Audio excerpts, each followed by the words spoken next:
ফজরের নামাজের সুন্নতটা যদি পারেন বাসায় পড়বেন। ঘড়ির দিকে তাকাইছেন, তাকায় দেখেন 20 মিনিট বাকি আছে, বাস সুন্নতটা বাসায় পড়েন। এক, প্রথম কাজ সুন্নত বাসায় যদি পারেন আর কি বাসায় পড়েন। দ্বিতীয় কাজ, ফজরের সুন্নতে প্রথম রাকাতে কুল্লিয়া আইয়ুহাল কাফিরুন পড়বেন, দ্বিতীয় রাকাতে কুল হু আল্লাহ। বলেন প্রথম রাকাতে কোন সূরা?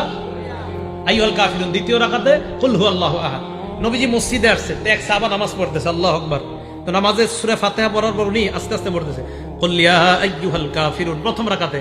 তো নবীজি শুনে ফেলছে আস্তে কানে দিয়ে। তো নবীজি শোনার পর বললেন, হাদা আব্দুন আরাফা রাব্বাহ, এই ব্যক্তি তার রবকে চিনতে পারছে। দ্বিতীয় রাকাতে সাহাবা পড়লেন কুল হু আল্লাহু আহাদ, আল্লাহ নবী বললেন হাদা আব্দুন আমানা বিরব্বি, এই ব্যক্তি তার রবের উপর পরিপূর্ণ ঈমান আনছে। এজন্য আজকে থেকে আমলটা মনে রাখবেন, ফজরের সুন্নতে প্রথম রাকাতে কুল্লিয়া আইয়ুহাল কাফিরুন, দ্বিতীয় রাকাতে কুল হু আল্লাহ।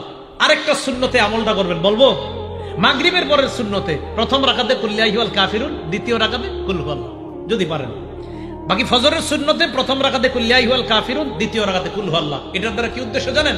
কুল্লিয়া আইয়ুহাল কাফিরুনের মাধ্যমে প্রথম রাকাতে আপনি বুঝাইতেছেন আমি যত শিরিক সব বর্জন করলাম।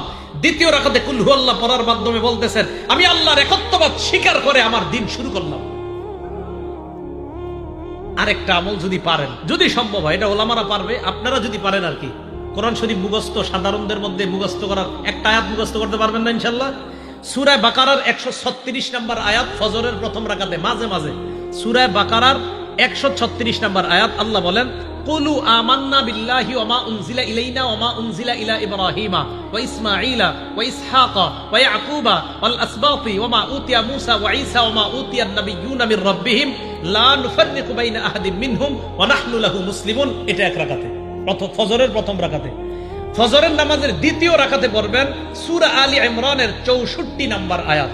ওই আয়াতে আল্লাহ পাক রব্বুল আলামিন বলেন কুল ইয়া আহলাল কিতাবি তাআলাউ ইলা কালিমাতিন সাওয়াইন বাইনানা ওয়া বাইনাকুম আল্লা না'বুদা ইল্লাল্লাহ ওয়া লা নুশরিকা বিহি শাইআ ওয়া লা ইয়াত্তাখিযা বা'দুনা বা'দান আরবাবাম মিন দুনিল্লাহ ফাইন তাওয়াল্লাউ ফাকুলু আশহাদু বিআন্না মুসলিমুন। ফজরের প্রথম রাকাতে কুল ইয়া আইয়ুহাল কাফিরুন, দ্বিতীয় রাকাতে কুল হু আল্লাহ। যদি পারেন মাঝে মাঝে প্রথম রাকাতে সূরা বাকারার 136 নম্বর আয়াত, দ্বিতীয় রাকাতে সূরা আলী ইমরানের 64 নম্বর আয়াত।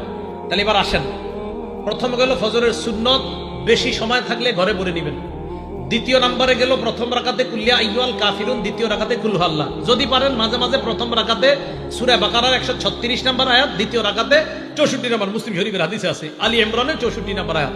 3 নম্বর কাজ, সুন্নত পড়ার পর আল্লাহর কাছে একটা দোয়া করবেন, আল্লাহুম্মা রাব্বা জিবরাইলা ওয়া মিকাইলা ওয়া রাব্বা মুহাম্মাদিন সাল্লাল্লাহু আলাইহি ওয়াসাল্লাম আউযু বিকা সালাসা মাররাত আউযু বিকা মিনান নার সালাসা মাররাত। বাংলায় বলবেন, হে জিবরাইলের রব, হে মিকাইলের রব, হে মুহাম্মদ সাল্লাল্লাহু আলাইহি ওয়াসাল্লামের রব, আমি আপনার কাছে জাহান্নাম থেকে পানাহ চাই। এটা 3 বার বলবেন। ফজর পড়লেন, সুন্নত পড়লেন, সুন্নতের পর আল্লাহর কাছে বলবেন, আল্লাহ জিবরাইলের রব, মিকাইলের রব, মুহাম্মদ সাল্লাল্লাহু আলাইহি ওয়াসাল্লামের রব, আমি আপনার কাছে জাহান্নাম থেকে পানাহ চাই। 3 বার বলবেন।